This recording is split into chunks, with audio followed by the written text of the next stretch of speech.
Now these daylilies are in my front yard. I just put them in and just bought them this week. I saw them and you know how much I love daylilies, so I had to buy one.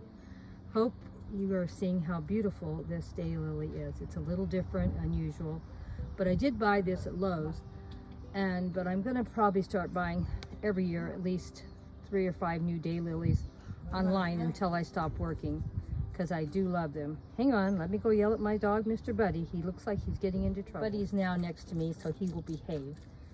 He's a little toddler still, but here we go with another one of these beautiful daylilies I got at Lowe's. And this one I really love, and I don't think I've ever seen a pretty one like this without being online. So I was real happy to get this daylily, and this area is starting to look really, really nice. It's a bad time of the day to shoot videos because it's too much sun, but I'm going to walk back and let you see how pretty it's looking now. We're still trying to get this area cleaned up. I still have a lot of seedlings that keep coming up, and I've decided one of my problems is I need to stop worrying about the whole yard. I'm going to stick with one little tiny area until I get it looking beautiful. So this may be the only little space you're going to see most of the summer because it's getting too hot to plant, and I'm going to work on pulling these seedlings out every week. And as you can see, I have a ton of them in there already, and they've been working on this for about 6 weeks already. Oh well, can't be getting too upset. And I'm real happy how it's turning out. It's getting really good. We're getting everything planted. All these plants are going to double in size in the next year or so. I may put a few more flower seeds down and fill it up a little bit more, or I might even buy a few more plants. I might get at least one more nice plant there, and maybe 2 or 1 another nice plant there. I'm going to fill this area up with cuttings. I have plenty of cuttings from my garden. I'm not going to spend any money for that. I want to buy stuff that I really love to fill up this little area, and that's my goal for this year, is to just fill up this one small area, keep it clean, because I got too many weeds and too much grass that needs to be cleaned out of my flower beds, and I just can't do it anymore. And I have these plants turning up so beautiful, and my fire plant, I think I'm going to cut some more cuttings off of it and put them in some containers and grow some more fire plants. So I think it's going to look great. Let me know what you think.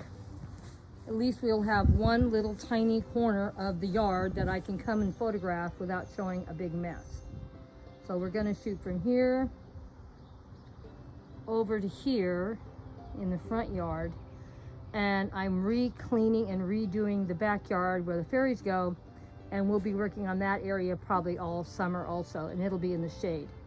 So this area is in a sunny area, so I'm not coming out here to do much except pulling out those little seedlings and just keeping this one little corner looking beautiful. So that's my goal for this summer. When it gets winter time, I'll pick another big part of this front yard and clean it out real good. There's only so much I can do, and I only have so much money.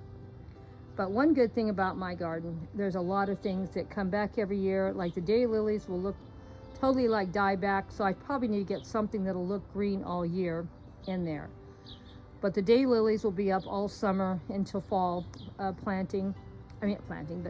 having new flowers, and it'll look great. But I'll need something for the winter, so I'll have to look around and see what I can find. But I have a space to put at least, probably a good 4 plants there. And over here, this area, once it gets cleaned out, it doesn't need anything, because all this is just going to get bigger and better. And this is the other way of looking at all of my black-eyed Susans. And of course, these are going to die back too. But I probably won't mess with them very much because I want them to come back next year. So it's good that I'm filming all this to know that when I get to this area, I really don't want to mess with it. I'm just going to be very careful about pulling out any kind of grass or weeds, because I want these things to come back next year, because I love to look at them. I love a great big bunch of them. It looks beautiful. It's bigger and better than it was last year.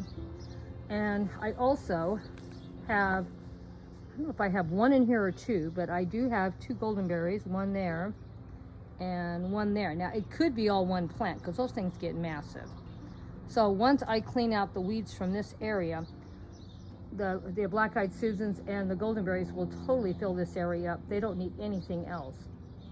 So this whole little corner just needs to be cleaned out, and I might start working on this little mess down here this next week. Don't want to do much because I don't want to mess up what I already own and have in here. And of course, as you can see, I have plenty of succulents that I may take cuttings off of because they're in great shape and they're great in the garden. All of these succulents can handle all sun all day. And believe it or not, they were all, well, this was a cutting that I started at. And this one was a very small plant that's like, was in a container probably about maybe 4 years, and it got too big for the container. So last year I put it in the garden, and it's probably tripled in size. And the same with my fire plant. It's doubled in size or tripled also. And they were in containers, and that's why they're growing so fast, because now they have some room for their roots to stretch out, because they're not new plants. So this is our garden tour for today. You see what we've done in the front yard. We're updating how it's looking and the improvements I'm planning on doing. And there's a lot more that I want to do this area, but I'm going to make it small. And basically I'm going to work only on this small area most of the summer, because it's going to be a brutal summer. It's already so hot I can barely get out here to even film. I like how those plants are making an arch now, and I'm trying to figure out how I want to incorporate that. I probably will put a fairy garden tucked in there somehow. I'm not leaving it out here in the front, but anyway, to make it and then shoot it. But we'll have to get it in a day where it's nice and shady. Today is not a good day for a fairy garden in that arched area. I've been meaning to do something about it, but I haven't done anything. So I'm going to trim this plant a little bit more and make some more babies. And I'm going to try to sell some plants in the fall, for I can have money to buy more plants to fill up my garden even more with things I don't own and have. Thank you all for coming by. Hugs and kisses from Grandma Sandy and Debbie. See you in the next video, next garden tour, next Saturday.